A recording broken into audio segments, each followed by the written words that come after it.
Welcome back to the Integrate Intelligently podcast. I'm your host, Jeff Brickler. As usual, today I'm accompanied by my brother, founder and CEO of CAD Talk Software, Scott. A great for a conversation today.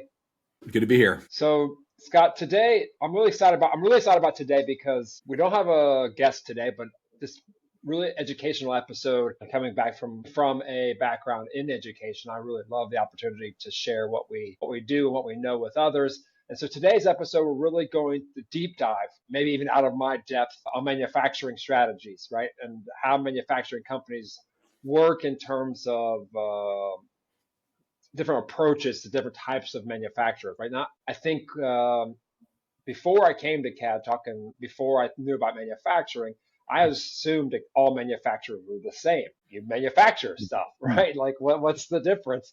And the reality is that not all manufacturers are in fact the same. They're quite diverse, lots of different types of manufacturing. And I don't mean like different products, but different methods, I guess, for manufacturing. And really, there are four main methods of these manufacturing that we're going to talk about today.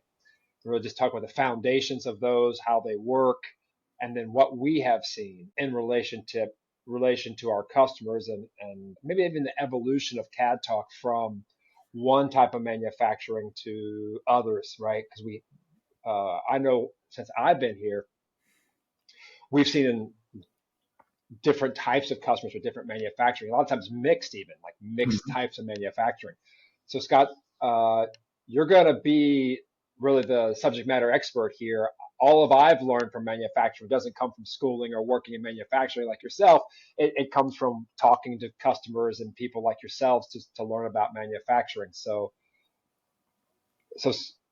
Scott, today we're going to talk about different types of mode they call manufacturing modes. Can you before we jump into the different types of modes, if you're going to give someone a lay person or someone new, what are manufacturing modes? Essentially, it's like kind of, I guess you can think about it as like a strategy or how you go about, and a lot of times it has to do with the kind of products that you're making, right? So like, I think if you think about it existing on a spectrum, it's just, you have products that are kind of on mass production on one side, and then you have others that are just like one-off, very customized products on the other. And these modes or these modes kind of exist somewhere on that spectrum. Okay. It would be a way of looking at it. And then you can say that like, and then there's obviously no one company probably is just one mode or the other, or very rarely they just one mode. They usually have some kind of mix of things they do. But the way you structure your business would change depending on, what mode you kind of operate in mostly, because then the problems really change, like how you approach things and how you, especially on the ERP side. I mean, like when you think about like accounting side, things like that, there's different strategies around it, probably beyond the scope of this, but different strategies around how you do cost accounting and how you measure things and how do you estimate things. Because and typically that a lot of that, if I had to really boil it down, it has to do to how much predictability is there in your process and how much variability is in there based on the products that you make drives that. Yeah. So I would think that the ERP, clicking on that ERP a little bit, talking about that, is the ERPs would have all these different types or modes of manufacturing, right? Otherwise, they would only be able to be used by one type of manufacturer. If you didn't use that mode, you couldn't use that ERP. Yeah, most ERPs, are kind of based on, I believe, APIC standards, which is, I'm blanking on what the APIC acronym is, but it's an organization that kind of developed the standards around how to do the accounting around ERP and MRP and things like that. So most ERP systems will be compliant with that kind of APIX standard. So you can usually handle most types of manufacturing. Now, that being said, some ERPs have been geared around certain problems and certain modes better than others. So a lot of times if you have an ERP very much structured around a make to order or make to stock type of mode, then it tends to be a little bit less friendly to engineer to order. Thinking of those being on different sides of the spectrum, right? So there's different, and there's even philosophies within those. I mean, you can, Sure.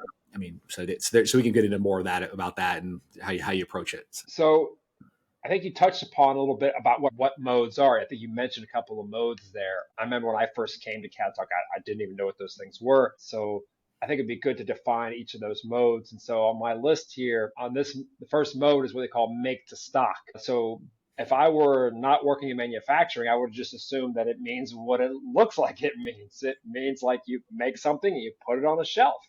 Is Mhm. is is that accurate, or did I just make that up? Yeah, I think about it being, yeah, it's like you have a standard product, you make it maybe in a couple different options, and then you just like, then you just make them, and you know that there's a certain amount of demand in the market to make it. So you're just kind of doing mass production, right? And you're just making the thing to stock, and then the stock will be depleted through the supply chain and being purchased and things like that. So it just means that you're made to between the different, like, and we'll get into make to order next, but make to stock is, I would say, is a little bit, it's just a little bit different because you're making it for the intention to put it on a shelf for maybe retail purchase or something like that. So some of the examples are like, clothing lines or office supplies, because you know that they're going to certain amount of, we're going to make so many pencils are going to get consumed a month. I'm going to make, this many pencils for stock. And then we're going to replenish the stock in the Staples store based on my stock or whatever. So that's kind of like, you're just making to a kind of a production plan of what normal demand is in the market. So I would assume that, like for example, like I have my Diet Sunkiss here, right? Because Mhm. everybody knows I love to drink my Diet Sunkiss. So I would assume Diet Sunkiss is a make to stock. They're not making this just for me, right? They're making it Yeah, for a whole bunch of people. So yeah, exactly. now I may be their biggest consumer, but Maybe, yeah. but Mm. that's a different problem, right? So Oh, it sounds like some food stuff would be like when we go to the grocery store, think like Kroger or whoever your grocer is, they buy from a manufacturer who manufactures the stock, right? They make a bunch of Diet Sunkiss cans, right? And they put them in a package and they put them on a shelf or in a warehouse somewhere, and then I guess distributors like Kroger or Albertsons or Publix or any of those mhm. buy them and then distribute them to us. So those would, and then I guess other ones would be like anything you would put on a shelf, right? So I go to the store, Best Buy for electronics, or I want to buy speakers or any of those sorts of things, like you said, clothing. That's all stuff that we kind of made to stock. Mhm. Yeah, and it's and I think one of the things that's interesting about make the stock is that, at least in my opinion, it's one of those things where you see less and less of it because the computer systems have gotten so much more sophisticated. So one of the things that Walmart did was with some of their tracking systems is what was actually turning a lot of make to stock into make to order, because they were able to track down to the level of those transactions at the checkout to then trigger out certain ordering, at that level. Whereas before they would just it was more like we're guessing at a certain stocking level and things like that. And then that trickles down the supply chain to the manufacturers who just making certain bulk things like that. So based on what my understanding is, like I said, I'm not an absolute expert in this, but because I'm not a supply chain, expert, but the idea is you're seeing, my experience has been, there's been a lot more, or you're seeing a lot more make to stock kind of being converted into make to order, but more on a kind of on a mass scale, right? Where like make to Right. order typically is like, I'm going to buy this thing, I'm going to make the thing for the person. But like you could also say that those large suppliers are ordering different batch sizes based on dynamic demand, which is a Right. little bit more like an make to order type of scenario as opposed to make to stock. But people would argue different opinions on that. So yeah. Sure, but well, you said it was a spectrum, right? Like the Yeah. companies are on a spectrum. So to that point, make to stock as the technology gets to better can start to on the spectrum move a little bit more towards make to order. Maybe not fully, Mm-hmm. but can start to tend that way. Because my assumption is before technology got there, like you said, manufacturers would just make a bunch of stuff, right? Put it on a shelf, and then would essentially wait for someone else to buy it, whether that's a distributor or sell it themselves, right? So I would assume that as the data gets better and that as you said, that customer data, that like how much customers are purchasing directly. Before that happened, it was just put on the shelf and then try to figure out, right? Like if you got too much or too little, right? So Yeah. should I continue to make this amount, or should I like throttle it back, or should I make some more? And I would imagine in a make to stock, without that data, you'd either make too much or too little. And you were always trying to figure out like what that balance was Mm-hmm. before you had the data, because like, I don't know, right? And then the lead time for spinning it up would be, you might have too much or too little, right? It's like why, like, you have too much stock, you used to have like, they have like overstock sales, like, oh, we got too much of the stock, we got to get rid of it, right? Or they have shortages where like we can't make it fast enough because we had a big rush. I'm Mm-hmm. sure that happens today still, but I would imagine less so. Yeah, I mean, it's still like make the stock. I mean, you think about like consumer, I always think about like, we go back to the Christmas analogy where they have the hot toy, right? And there's no way to predict what the hot toy is going to be, right? So I think when we were kids, we'll show our age here, the hot toy in the 80s was the Atari, right? And they couldn't make Right, right, enough Ataris, or they couldn't make enough Nintendos at the time. And then they guess wrong. They guess wrong in production, then they don't have enough to sell, right? And then people or aren't, worse, you don't have. Yeah, I said, yeah, you have too many to sell, which is or even worse.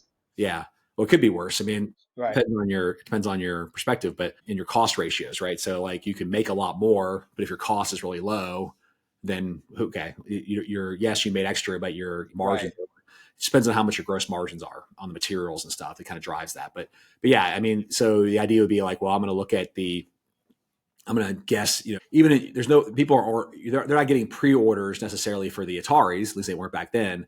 They're just having to guess at what that's going to be. So they're making the right, stock, right? Now, as the data gets better, we call the feedback loop gets more, they can measure that even like consumer demand. They can measure things like, man, we're seeing a lot of, we're seeing a lot of buzz around this on the social media, and we can measure that, and we can correlate that social media buzz with a certain amount of sales. So it's like they're getting better at like predicting those things. Still technically make the stock, but the estimates on the stock are so much more accurate because the feedback loops are, right, and the right. technology is better. Yeah. So you teased a little bit the next one, the make to order. So Mm-hmm. tell me a little bit about make to order. I assume, right, like just my means that you make a customer orders a product, like calls you up and says, "Hey, I want to buy whatever it is," and then the manufacturer just makes it. Yeah, yeah. Typically, you'd have like kind of an example of that would be you're making, like furniture or some machinery. Kind of like they're still they can make the thing. It's more of a standard product that they make. It's just that they are making it not ahead of time. They're not predicting demand. They're waiting for the actual demand to show up, and then the order gets kicked out, and then they make it for that order. So it's like very rarely would they make it just to put it on the shelf to try to sell it. They would make it because somebody bought it. So you pre-buy it, and then they're just kind of servicing the order. And it tends to be like make to order tends to be around like they're making all the components and doing all of that, not just assembling it and stuff like that. But that is generally, so everything's being driven by an order of some sort, from the end customer or up the supply chain, in aggregate. Because as I was alluding to earlier, with make the stock, you're making it for stock, but like depends on where you might be making it from an order from the supplier, from a grocery store who puts it in stock, right? So it's just like you get it. So just kind of where you are in the supply chain that makes that. But generally, it's a more standard product or configurable product, a product that has a couple different features and options that you can choose from. That's still standard, product, and that you're putting together or you're building for that customer. Okay. So I wanted to touch upon you said configuring. So what I typically think about configuring, I think a configurator, right? Like so. Mm-hmm. For example, we talked about, I think a couple of weeks ago with one of our customers, and they have a configurator, right? We talked about, Mm-hmm. and their goal was to be able to allow their customers to configure anything right on the website and be able to, like, you could get it, right? They can make it to order. You would order it, and then Mm-hmm. in a few minutes it'd be on the shop floor, and they're making it. So it sounds like a configurator, which is a software tool, it would be applicable to a make to order company. Absolutely. Yeah, that's a great example. A configurator would typically be around either a make to order or an assembled order, which we'll get to later, kind of company. Right. So Okay. and like so that's because there's features and options. They don't want to make it to stock because the number of variations would be prohibitive to do that. Can't guess the variations, right? So like in the case of the PBC linear from last time, there's like hundreds of thousands of combinations and things that they put together. So those things will be prohibitive to like try to make stock for because they can't guess the production. So they just wait for the orders to come in. Right. Right. Okay. So that's make to order, right? Someone might use a configurator, and that could be like, so for example, if I order a specialty color car, right? Then that could be like a make to order situation where it's the same type of car, but it's specialized in the color, right? Some one-off color that they don't typically do, or they only do for specialized reasons. Exactly. Yeah. I mean, so a lot of times, like in Toyota, like in the Toyota production, people think a lot of it, like cars used to be made to stock more than they are today. And it's probably once again exists on a spectrum, right? So if you have the cars, some cars are made because they know they're going to be purchased because there's just a certain amount of demand for certain types of cars. But a lot of times especially for Toyota, they're made actually by to the order because they know that somebody ordered it from the dealership a specific way, then they would make that on the line for their particular order. Or like a lot of times a Ferrari, would be made to order, not necessarily just for just put it on the shelf and say, have somebody buy it or put it on the showroom floor thing. So, Right. yeah. Right. Yeah. Okay. And so I think you just mentioned assemble to order, and you also mentioned engineering to order. Which of those do you want to take next? We can go to assemble to order because it's somewhat similar to make to order. It's the difference is really with how far the parts are being made. So like examples of that would be like Dell, right? Dell is a configured. So I like the term configure to order because it kind of encompasses both make to order and assemble to order because really what you're talking about with is just how far along is the raw materials in this situation, right? So if I were like make to order, then I might pull the raw material like bar stock and make the part and then put it together and sell it to you. Like in the case of PVC linear, they have to make the shaft a certain length, right? Right. Because they're not going to pre-make the shafts because that would be, once again, you'd be tying up inventory at a length of shaft that doesn't make any sense to say. You don't know for sure you're going to sell it. But in the case of like a computer manufacturer like Dell, they know they're going to sell, certain, 2 gig RAM chips pretty much all the time. So they're buying all these components like RAM and hard drives and things like that. And they're just assembling them for the configured order. And they know what combinations of these kind of pre-built parts can be assembled in a way that for the orders they get.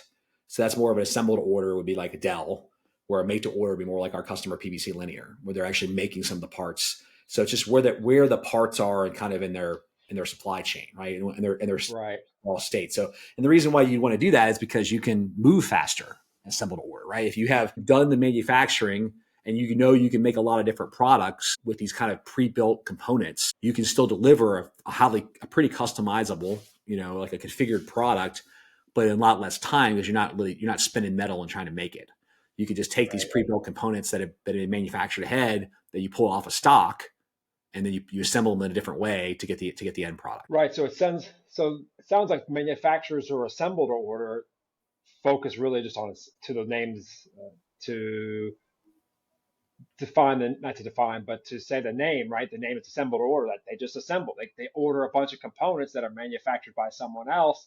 They have them in stock, and then they put them together based upon the order, right? So like you said, Dell, I call up Dell or back in the day, or I could say I want this type of hard drive and this type of screen and all of this, and then they have the components there. They put them all together, put it in a box, and ship it to you, and then you're done. Yeah, exactly. And they may manufacture some of the components. They may like fabricate the case or things like that. I don't know if they do. I think they outsource that. But like once again, you exist on a spectrum. But the things they're pre-made. They're not starting with like raw stock and making a shaft or something like that for the order. Right. So it's the lead times tend to be smaller or shorter. It's like when you order a Dell computer, if you had to wait 6 months, you wouldn't buy the thing. You have to get the thing in like 2-3 weeks. So they have to have these things like, kind of off the shelf. They can assemble quickly and ship it. So. Yeah. So I would think the flexibility, what they can offer is lower too, right? Not that it's low, but lower, meaning that like it's not wide open. You can just do anything, but it's also not, there's lots of options you can choose from, but they are limited. Now the limit might be like 100, right? Or like PVC linears could be nearly unlimited, but to your point, they have a limit to what they could do because it's not wide open. Yeah, and that's the trade-off between flexibility and speed. Right, because if you have to make all that stuff, right, it's unlimited, then you can't deliver as fast. Yeah, and you're always kind of balancing kind of like you're like anything is an optimization problem. I mean, manufacturing, coding, all this stuff's optimization. So in this case, you're trying to say, well, if I make the components ahead of time, I'm adding cost to something that I hope I can sell. So you're taking on cost risk. If I keep it in this raw material format, that's the least cost format that it can be in, which lowers risk, but it increases time. So you're always trying to balance these kind of different components like cost, risk, time, and get the right mix of that to figure out like how to get yourself a competitive advantage in the market. And the last type of manufacturing, which is one I think that you're not saying most familiar with, but one that you have direct experience working in a manufacturing company with, is this engineering to order.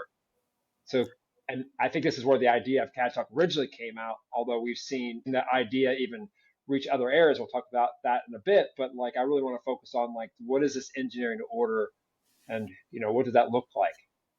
Yeah, I mean, engineer to order, it's typically like you're getting a lot more customized equipment, like or customized product, not equipment necessarily, but a more custom, like a product that does exactly what you want it to do. So that it's been engineered for your use case. So I came from the packaging industry. So the reason why packaging machines were considered engineer to order is because every product that you're packaging is a little bit different, right? Like we used to make like the machines that put the bags of cereal into cartons. And you're like, well, our cereal boxes are about the same. And they all, they're bags and boxes, but like the boxes aren't the same.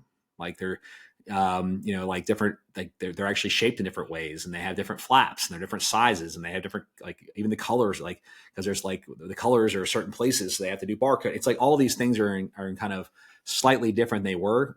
So a lot of times in engineer order, you're not just starting from scratch, like just start from scratch with a clean plate and build something new. You're typically starting with kind of a more standard design. Just like when you buy a custom home, you don't usually you could Right. be you typically start with like A template. a template of some sort that kind of they know works. So you're not reinventing the wheel and everything, but you can change it whatever you'd like to what you want. So like in the case of the packaging machines, they let you pick what motors you wanted, and they let you pick what controls you wanted, like that ran the machines, because maybe you had, like I know some customers had deals with like Allen Bradley where they got discounts. If they bought machines that had those controls in their machine, in the machines they bought, they would essentially get discounts from Allen Bradley, the manufacturer, for those controls. So like even though maybe we standardize on Siemens controls, we'd have to change that out and make it Allen Bradley, because that's what engineer order means. So that's kind of stuff you could do. But generally there's a certain level of part that we have to engineer for that customer order. That changes it up. That's what causes that. And that an engineer order is like, I mean, that's where I came from. So like, and there's problems that exist with engineer order, and why CAD Talk fit there the most is because you have a lot of engineering change. You have a lot of engineering happening. I think when I worked at the packaging company, it was like at the time, it was like 500 people in the company, and like 200 and something of them were engineers. Wow. So we're like, like over a third of the company is just engineers. So if you have that many engineers, a lot of engineering is happening, right? You have a lot of, like, it was like 3,000 new part numbers every month, 3,000 engineering changes a month. I mean, you're just cranking out designs because you're making them for the orders. And even though you had some kind of baseline products, you were generating variations of those for the customer specifications. I heard one story. They said that, well, a couple of things. First is engineering to order. When I would speak to customers, they would tell me that, we did the same thing, but different. We did the same thing, but different. And I said, yeah. And then, the other thing I heard is like some packaging machinery equipment. It's like the design could change slightly depending upon like what floor the machine was on, and like where it was in the country, because of the humidity, Oh yeah. Yeah. because of the temperature. Now maybe that's different because of buildings are temperature controlled now, maybe better so. But that's stories I had heard that like you design it like a customer. Let's say it was like your point, Budweiser or PepsiCo or one of these, some other food vendor was to put, like you said, cereal, like General Mills is going to put the cereal bag in the box and say, well, the types of boxes you used, the ink that they used in that box, where it was in the shop, where it was in the country in the shop, all mattered, because you might have to change the design slightly because of just the effects to make it run better, run smoother, or like just to even work. Because sometimes those small factors would make the machine either not work or inefficient. Oh yeah, yeah. There's actually a funny story about that. Like, even like they had two machines. Like, I think it was one. I won't name the customer, but it was like two machines on the same floor, packaging exactly the same thing. And then the program that ran the machine, because it's all CNC, it's all controlled, not CNC, but it's all servos and controls and everything running these things. So you have a PLC or something running the machines, and the program from one machine would not run the other machine. And the reason that is because they were made not necessarily exactly the same time. And then even the guides and everything they were using to kind of do it, they got the same end result, but they didn't quite get there the same way. So you could, so it's just all those kinds of small variations that you're dealing with that it made it so you couldn't even run the same program. So they were even customized at the software level, because I'm sure they were also customized at somewhere there was different parts somewhere, because there's constant little tweaks down and when you're running like, hundreds of boxes a minute or whatever it is that you're doing at that scale, very, very small variations make a big difference. So you mentioned that, I mean, the CAD Talk came from the idea that you were working at this packaging machinery company that you're doing 3,000 new parts and all lots of engineering changes. Mm-hmm. So one of the things that comes up on calls with customers that I've had in the past, sales calls, or just people meeting me at trade shows or different things, would be like, hey, I had one customer. Some customers would tell me, well, we don't make the same thing, so we wouldn't need CAD Talk, and I would always be like, well, wouldn't you need CAD Talk? Would you need CAD Talk if you made the same thing every time? Or, it's like they sometimes we get it backward, right? Like you don't really need CAD Talk if you make the same thing over and over. So maybe that's a good time to think about like what's different about these in terms of their CAD requirements, the different types of manufacturing types that make to stock, make to order, engineer to order, and assembly to order. We have customers across that spectrum, right? Like we talked about PBC Linear last week. They're actually a kind of order, configurator. Yeah, what we call configure to order, which I think is a subset of make to order, right? Because they wait for the order to come in, then they just have a configurator that does a bunch of work, outputs a design. CAD Talk then works in there, right? So CAD Talk one fit is in a a make to order scenario. So in a company that's make to order, CAD Talk would have a fit. Case in point, PBC Linear is a make to order company. They use a configurator to generate the models, but then CAD Talk still works to get it in the ERP. Makes sense. So we're still doing that, getting the data in there. So understand that. What about like a make to stock scenario, or which is we talked about like computers or speakers or things like that? Would there be a CAD Talk product that would be a fit there? Yeah, I think we identified that over time is that there's the intuitive fit, and then there's like then there's like the less intuitive fit, which has to do with like cost savings, right? So if you think about what an integration would provide, like it typically provides kind of several different benefits. One, the most common one, or the easiest one to understand is like time savings, right? It's like, how much am I saving time bringing this data over, right? We got somebody hammering your house. Yeah, so so that time savings is like the most common, the most common one. And that's the one everybody kind of picks up on right off the bat, and they're able to like identify. So when you think about an engineer to order scenario, it's like, well, I got a lot of engineering happening. So that transferring of data becomes, very, very time consuming, and it has a lot of cost to it. Now, over time, we started seeing like, even with customers who are doing more make to order or even configure to order looks like engineer to order. It's just that the software is kind of generating the configurations as opposed to an engineer. So it's like, it has some of the same problems. They still have a lot of variations. So that speed is also helpful. But when you have make to stock or make to order type of situations, what's driving that? Well, typically you see more PLM in those customers where they're driving towards more of a model year, or they're creating a long engineering cycle to create a variation of the product, usually on a longer time frame. And that's where the benefit of consistency really shines with a product, with an integration. Okay. Because it tends to do it more, it tends the software tends to be, or not tends to be, it just is more consistent than people doing it.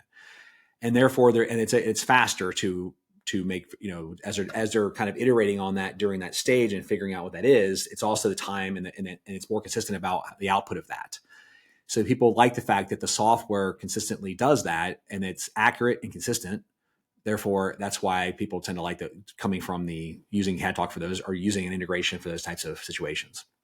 So it just depends on what your benefit you're trying to get. It has multiple benefits, but you value one benefit over the other depending on what kind of business you are. So what I'm hearing is that, like we see customers, as you said, make to order, make to stock, engineering to order, and sometimes even assembly to order. I can cross all of them, but the use cases can be slightly different, right? Well, I think about the initial use case, engineering to order makes a lot of sense. I'm generating lots of new parts all the time. I got to get new SKUs. I got to get them into my ERP as quickly as possible in order to get on the shop floor to get them delivered. And then you think like make to stock is a situation where the customer says, well, I have a PLM, right? But you still got to design every model year, right? You got to design. It's a long development cycle, but you want to put that into the PLM that then gets approved and then manufactured, either outsourced manufacturing or in-house, either way. But the quality of that data into the PLM system is critical. So getting it out of the CAD into that PLM, it's not so much a time issue as much as it is a data quality issue, right? And so like engineer to order is really about the driver there is really more about speed, right? I need to get it out of the engineer onto the shop floor because it's long lead time and all these other challenges that I need to overcome. Whereas on make to stock, well, I'm putting into a PLM and we're going to develop the new product over time, like I think about like you said, new Nintendo system or a new iPhone or something. Well, the quality is there, and then a make to order, like our customer we talked about, was a situation where they don't wait for an order to come in. They do have software generating it, like engineering it, if you will, but then they still got to get into the ERP. And so speed is still, for PBC Linear, speed would matter. They wanted it to go from customer order all the way to the ERP in minutes, right? So they can get working on it. And so that speed was important. But of course, speed and quality were both important on the configure to order or that, what we call that make to order. And then of course, assemble to order, we don't see as often, but because I would think assemble to order would still use a PLM.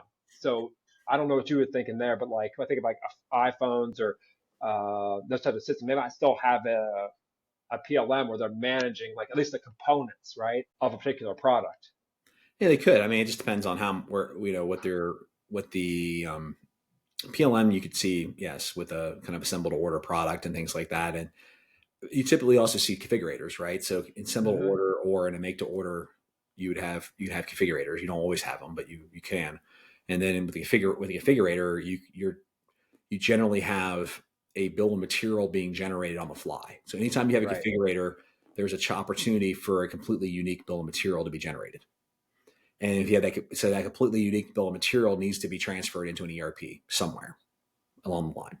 And that's where those, that's typically where the integration point happens for us. So even if the parts are being done, we're not getting the advantage of figuring out manufacturing steps and things like that because those things are already done. There's a lot of customers we have that don't necessarily make any parts. They buy everything and assemble it. So they still have bill of material variations though that they're dealing with. Right. Okay. Yes. Yeah, so that I remember when I first started at CAD Talk, I remember thinking like, I remember you telling me when I was learning about manufacturing, about what engineering to order was. And I learned about these other ones just over time, right? Because I'm not an engineer and I didn't go to school for manufacturing, but I learned about those other ones over time, about the different types. And then I remember thinking 10 years ago, like you were saying, in your mind, it was engineering order was like our main customer. And then over the last 10 years that I've been here, I've seen all these other types of manufacturers, right? With all the similar needs, right? Same desires to, improve the data quality, improve the speed to getting into the system, streamlining the processes, all of those sorts of things. So, and then I also see that no one no one manufacturer necessarily does all of one thing or the other. So to your point, you talked about earlier, like it's a spectrum. So the company that you worked for, that manufacturing company, was it purely engineering to order, or was it on that spectrum as well? We were always trying to get to more of a configure to order product. That was one of the things, the jobs I had actually right out of college. I was actually like one of the initiatives I was on was to try to get to a configure to order version of the machines. Cause like the problem with engineer to order is it tends to be expensive because you have engineering, right? So you're like, how do I get to a more configurable machine? So you're doing less. You may not be able to eliminate all engineering, but can you reduce it? And then you can compete with, you compete on price, which is always, it's always a factor. It isn't, we hate it, but everybody has to compete on price somewhere, right? So, so the idea was like, how could you? So it was still on a spectrum, but like how configurable was it versus how engineered was it? And so to the projects that I worked on were like, how could I drive more of the engineering, less engineering and more configurability, and which I thought was an interesting constraint because like this is a whole kind of side story, but it was like the company I came from, we used to make these. They'd have new equipment, and then they start with a basic design, and then they would change the design for the customer order. Okay, and then they also did something called conversions, where they take like an old machine that was out at a customer site they would have it retrofitted for a new product. Okay. And it was interesting that I believe the profitability on the conversions were really good. And then like actually and my understanding was that the best engineers were actually on conversions, which is an interesting statement because you're like, well, why is that? Because they have more constraints. So the idea of, because the machine's built already, the more things you take off of it and re-engineer, the more expensive it is. But when it's just in the virtual space and you just have this design and there's no parts made, then it's like there isn't any cost to making the part different. But when you actually have a physical thing there, you get more creative of like, well, how can I reuse this thing that's already here and still make it work and things like that. So one of the discussions we had, was an idea that I remember having back then was like, could you treat that original design as if it was a conversion and force the engineering to think more like the conversion engineers did to try to make the existing machine work, which required less engineering and, those types of things. And that was kind of like some of the ideas that we had around that, which I thought was a pretty cool kind of concept because it just shows that constraints bring out the genius in people. Right. And it just really showed with those types of products. So that was the kind of the premise of that was how do you drive more engineering out of the problem and more configurability into it. And the one theory on how to do that was to increase the constraints, saying you can only change these parts or you can only change this section of the machine and things like that, which then would drive more ingenuity in the engineering. And the reason why they didn't is because those problems were really hard to solve. And if you were under time constraints to deliver the design, so you start making them and things like that. So it was always kind of engineers were under pressure to deliver the designs, and then so they would just, it's easier to change the designs than it is to try to figure out a really creative one that will fit in that situation. So that was the kind of the push and pull that we had to deal with. But that's typically what you see is like you're trying to, in an engineer to order environment, you'll see more driving towards configurability. Okay. But generally it's always some small, so sometimes they'll say, well, 50% of the machine is re-engineered or 60% of the machine or 60 or 70% or 80%, there's always some custom part of it, engineered part of it, but like, can you drive that percentage higher and higher or lower for the engineered part? Well, Scott, this was another good episode. I learned a lot. I never really thought about all the different modes. I mean, I intuitively knew just because I talked to so many customers, but I never really sat down and thought about the different types. I mean, of course, I knew engineering to order because I know that you had worked at that company, and of course, I've been working here I've been working here 10 years. So, but it was really insightful for me to think about like all the different types of manufacturers you need. So. Anything else you'd like to add before we let the audience go? No. I think it's one thing I just kind of a side story of that is like coming out of engineer to order company and then going into consulting and working in software and you get into you get into a consultative or kind of state where you're talking about, and you tend to think that the rest of the world works like where used to work, right? So you have to, there's nuance to how you apply solutions to these different types of modes, right? So if you're coming in, you're like, you come from an engineer to order environment and you're like, oh, we need to do this because it cuts down lead time, all these types of things. It's like those constraints or those problems aren't the same in a company that's assembled to order or the company that's make to order or things like that. They're different. So though, like y'all are doing essentially the same kind of manufacturing operations at the core level, but their constraints are different. And you have to understand based on these modes that like what they're trying to optimize for.